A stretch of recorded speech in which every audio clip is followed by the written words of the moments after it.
भारतीय इतिहास के कुछ विषय भाग 3 उपनिवेशवाद और देहात। इसका भाग है 3.2 एक नई राजस्व प्रणाली। जैसा कि हमको पता है, बंगाल प्रांत में उपनिवेशवादी शासन ने एक राजस्व प्रणाली लागू की थी। इसका नाम था स्तमरारी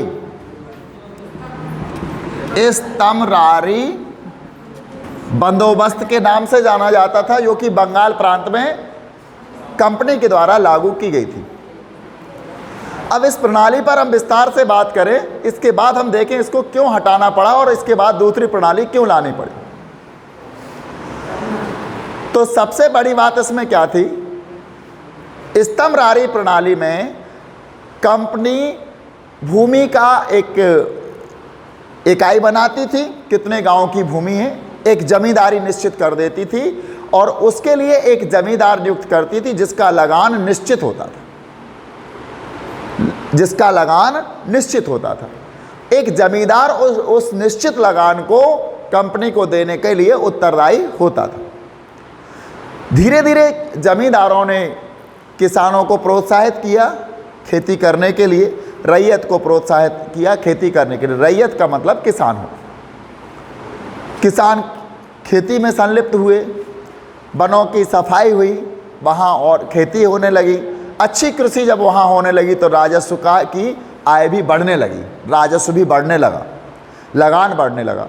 पहाड़िया लोगों ने झूमिंग खेती को छोड़ करके वो पहाड़ी के अंदरूनी भागों में चले गए। संथाल आए, संथालों ने भूमि के बड़े हिस्से पर खेती करना प्रारंभ कर दिया, जिससे राजस्व की आय बढ़ी। लेकिन जो राजस्व बढ़ा था, इस राजस्व को पहले ही निश्चित कर दिया गया था। क्योंकि जिस समय राजस्व तय किया गया था, यानी स्तमरारी बंदोबस्त जिस समय लागू किया गया था, उस समय कृषि उत्पादन की कीमत बहुत कम हुआ करती थी। लेकिन कुछ समय बाद कृषि उत्पादन की या फसलों की कीमत बहुत तेज होने लगी, महंगी होने लगी। जब उनमें महंगाई आई, उनके दाम ऊंचे मिलने लगे, तो इसका लाभ किसानों को हुआ और इस प्रकार कंपनी की आय में कोई वृद्धि नहीं हुई। जमींदार अपनी जमीन किसानों को दे देते थे और किसान से राजस्व लेते थे। वो अपने मनमाने तरीके से राजस्व ले लेते थे और उसमें से जो भी आय प्राप्त होती थी वो जाकर के जमींदार के ही पास रह जाती थी। कंपनी के अधिकारियों ने विचार करना प्रारंभ कर दिया कि हम इस प्रकार की जो स्तमरारी बंदोबस्त की जो प्रणाली है, इससे कंपनी के लाभ में अब कोई वृद्धि नहीं हो रही है। रात दिन उनकी दिमाग में, उनकी सोच में एक ही बात थी कि किस प्रकार से कंपनी की आय को बढ़ाया जाए।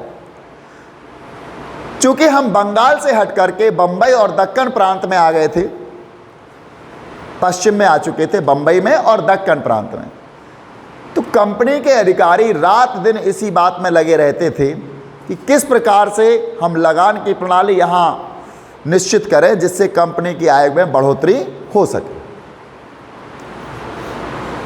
अगर स्तमरारी बंदोबस्त यहाँ भी लागू कर देते हैं, स्तमरारी प्रणाली यहाँ भी लागू कर देते हैं, तो एक निश्चित आय रहेगी। जैसे जैसे किसानों की आय बढ़ेगी या फिर जमींदारों की आय बढ़ेगी, उसका कंपनी के लाभ में कोई हिस्सेदारी नहीं होगी, तो कंपनी को कोई निश्चित फायदा नहीं होगा। इसी बात को दिमाग में रखते हुए उन्होंने एक लगान की एक नई प्रणाली प्रारंभ करने का निश्चय किया और इसके लिए उन्होंने अपने पूर्व अर्थशास्त्री, जो कि ब्रिटेन के एक बहुत बड़े अर्थशास्त्री भी थे और लगान को निश्चित करने वाले अर्थशास्त्रियों में जिनकी गिनती थी, इनका नाम था डेविड रिकार्डो। इनका लगान सिद्धांत पूरी दुनिया में, पूरे विश्व में प्रसिद्ध है। अर्थशास्त्र में आता है डेविड रिकार्डो का लगान सिद्धांत या रिकार्डो का लगान सिद्धांत। जैसे माल्थस का जनसंख्या सिद्धांत विश्व प्रसिद्ध है, अर्थशास्त्र बगैर उसके अधूरा है, उसी प्रकार रिकार्डो के लगान सिद्धांत के बगैर भी अर्थशास्त्र अधूरा है। तो यहाँ ब्रिटेन के अधिकारियों ने डेविड रिकार्डो के सिद्धांतों का अवलोकन किया। उनके सिद्धांतों में क्या बात है? चूंकि लगान पर या राजस्व पर डेविड रिकार्डो ने विस्तार से अध्ययन किए थे और विस्तार से उसके हल भी दिए थे। तो ब्रिटिश कंपनी के जो अधिकारी थे, ईस्ट इंडिया कंपनी के अधिकारी थे, वो इस अध्ययन को या उनके दिए हुए सुझाव को, उनके दिए हुए सिद्धांतों को इग्नोर नहीं कर सकते थे, उनकी अनदेखी नहीं कर सकते थे। जब उन्होंने देखा रिकार्डो क्या चाहते हैं, किस प्रकार का लगान चाहते, तो रिकार्डो का एक मानना था, जब भी लगान निश्चित किए जाते हैं और कृषि का उत्पादन बढ़ने लगता है, तो उस बढ़े हुए उत्पादन या बढ़ी हुई आय का भी पर कंपनी को या बढ़ी हुई आय को पर सरकार को कर लगाना चाहिए। यदि आप कर नहीं लगाओगे, अगर आप कर नहीं लगाते हो, तो भूमि का जो अधिशेष प्राप्त होगा, तो भूस्वामी जो होंगे, भूस्वामी जाकर के किरायाजीवी बन जाएंगे। क्या बन जाएंगे? किरायाजीवी। किरायाजीवी मतलब, किरायाजीवी का मतलब होता है वह व्यक्ति, किरायाजीवी का मतलब है वह व्यक्ति जो अपना जीवन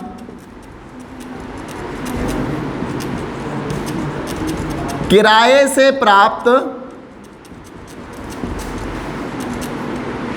आय से चलाता है। इसको किरायाजीवी कहते हैं। कई लोग होते हैं उनका जीवन केवल किराए से ही चलता है, उनके घर में जो किराए की आमदनी होती है उसी से वो चलाते। तो रिकार्डो का ये मानना था, उनका विचार था कि भूस्वामी को उस समय लागू यानी उनके अनुसार रिकार्डो क्या कहते, 1820 के दशक में उन्होंने कुछ शर्तें दी थी और उनका विचार था कि भूस्वामी को उस समय लागू औसत लगानों को प्राप्त करने का हक होना चाहिए। जो भी औसत लगाने हैं वो भूस्वामी को लागू करने का हक होना चाहिए। चूंकि भूस्वामी या तो जमींदार हुआ करते थे, कंपनी जिन जमींदारों को वहाँ की जमींदारी सौंपती थी तो वो भूस्वामी थे।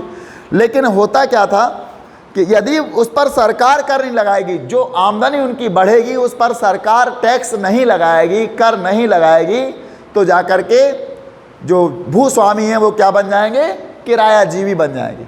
क्योंकि उनका तो किराया बढ़ रहा है, भूमि का लगान बढ़ रहा है और वो अपनी भूमि के उसी किराए से अपना काम चलाएंगे और ना तो वो भूमि सुधार के लिए कार्य करेंगे, ना वो निवेश के लिए कार्य करेंगे, उनका और कोई कार्य नहीं होगा, वो किरायाजीवी बन करके रह जाएंगे। तो इस बात को देखते हुए ईस्ट इंडिया कंपनी के कर्मचारियों ने, ईस्ट इंडिया कंपनी के अधिकारियों ने एक नई लगान प्रणाली लागू करने का निश्चय किया और वह राजस्व की जो प्रणाली थी, आज बंबई प्रांत और दक्कन प्रांत में नई राजस्व प्रणाली आने वाली है और इस प्रणाली का नाम है रैयतबाड़ी।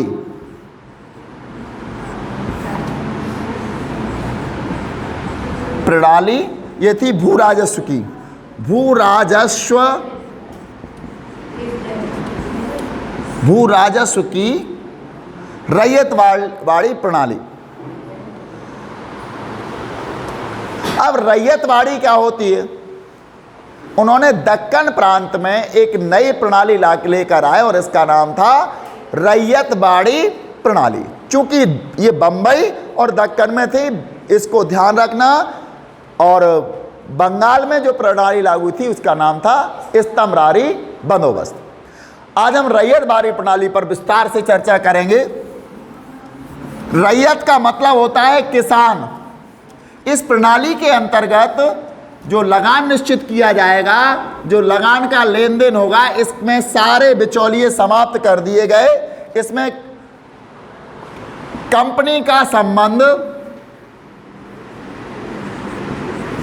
कंपनी सीधे रैयत अर्थात किसान से जुड़ जाएगी। सीधी ये किसान से जुड़ जाएगी, रैयत से। इसमें केवल दो पक्ष होंगे, कोई जमींदार नहीं, कोई बिचौलिया नहीं, कोई दलाल नहीं। इसमें सीधे सीधे दो पक्ष होंगे और एक पक्ष होगी British east India company, British east India company और दूसरा पक्ष होगा रैयत यानी कि किसान।